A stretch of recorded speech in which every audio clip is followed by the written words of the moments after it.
संस्कृति में चार धाम यात्रा को मोक्ष का मार्ग माना जाता है। लेकिन क्या आप जानते हैं कि हिमालय की गोद में बसी ये यात्रा अपने अंदर ऐसे कई रहस्य समेटे हुए हैं जिन्हें जानकर आपके रोंगटे खड़े हो जाएंगे। नमस्कार, मैं खुशी, आप देख रहे हैं प्राइम न्यूज का डिजिटल प्लेटफॉर्म। 400 साल बर्फ में दबा रहा केदारनाथ मंदिर। वैज्ञानिकों और भूवैज्ञानिकों के अनुसार केदारनाथ मंदिर लगभग 400 सालों तक बर्फ के विशाल ग्लेशियर्स के नीचे दबा रहा था। हैरानी की बात यह है कि इतनी लंबी अवधि तक बर्फ में दबे रहने के बावजूद इस प्राचीन मंदिर के ढांचे को खरोच तक नहीं आई। चमत्कारिक भीमशिला। साल 2013 की उस भयानक आपदा को कौन भूल सकता है जिसने सब कुछ तहस नहस कर दिया था।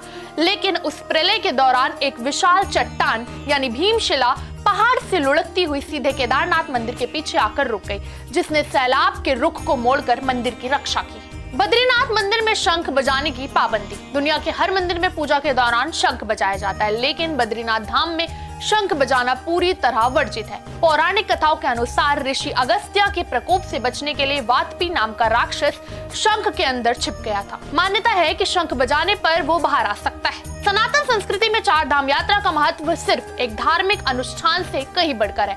यह आत्मा की शुद्धि और मोक्ष का सीधा द्वार है, जिसे वेद और पुराणों में अत्यंत दुर्लभ और पुण्यदायी माना गया है।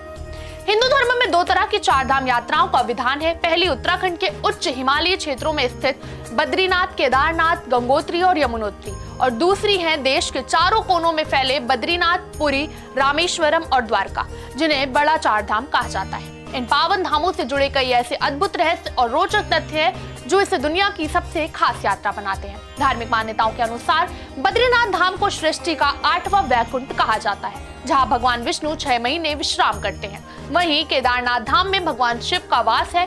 केदारनाथ के पास नर और नारायण नाम के 2 पर्वत हैं, जिन्हें भगवान विष्णु का ही स्वरूप माना जाता है, और शास्त्रों का ये कड़ा नियम है कि केदारनाथ धाम के दर्शन के बाद ही बद्रीनाथ धाम के दर्शन करने चाहिए, तभी इस पूरी यात्रा का पूर्ण फल प्राप्त होता है। शास्त्रों में यह भी बताया गया है कि चार धाम की यात्रा करने मात्र से व्यक्ति जन्म और मरण के पूरे चक्र से मुक्त हो जाता है। एक प्राचीन मान्यता है कि जो व्यक्ति एक बार भी बद्रीनाथ के दर्शन कर लेता है, उसे पुनः गर्भ योनि यानी योनि चक्र में नहीं आना पड़ता। और शिव पुराण के अनुसार केदारनाथ ज्योतिर्लिंग के दर्शन और पूजन के बाद जल ग्रहण करने वाले मनुष्य को दोबारा इस धरती पर जन्म नहीं लेना पड़ता। पुराणों में यहाँ तक कहा गया है कि जो युवावस्था में ही अपनी मेहनत और दृढ़ संकल्प के साथ चार धाम की यात्रा पूरी कर लेता है, उसे परम ज्ञान और आत्मज्ञान की प्राप्ति हो जाती है। इस कठिन और दुर्लभ तीर्थ यात्रा में जब श्रद्धालु मीलों पैदल चलते हैं, तो इससे न केवल शरीर में पॉजिटिव एनर्जी का संचार होता है, बल्कि प्राकृतिक वातावरण से मिलने वाला ये अनुभव जीवन भर आरोग्यता और लंबी आयु का आशीर्वाद भी देता है।